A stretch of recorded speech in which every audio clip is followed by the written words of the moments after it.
Steamed sweet potato at kape. Hi guys! Miss Ayazin mo here. Tara, kain tayo ng kamote at kape. Kasama na natin dito ang almusal, tanghalian at merienda.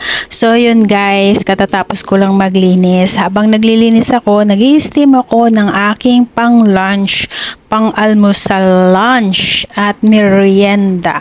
Ayan guys, bumili ako ng kamote, sweet potato sa English yan guys. Kamote, binili ko na $18 po yung 4 na piraso. So yun, naglaway ako sa kamote kahapon sa GC. Tapos sinawsaw nila sa margarine. So yun na, pabili tuloy ako ng margarine. Ayan guys. So ayun. So yummy yummy yan malambot na yung ating steam kamote. Ayan, steam sweet potato.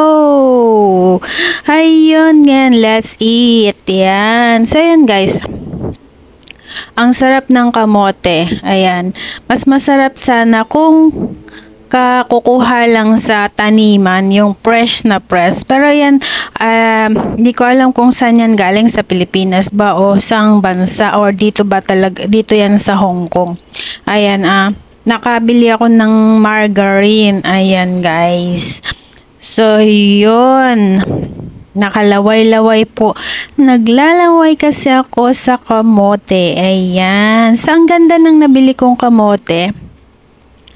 Ayan, malaman. Tapos, yung pagka-steam ay tamang-tama lang yung lambot talaga niya, guys. Ayan, makikita mo kasi yung balat niya. Bumuka na yun sa laman. Yun ay luto na. Ayan.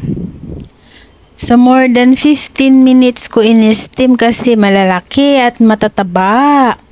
Ayan, guys.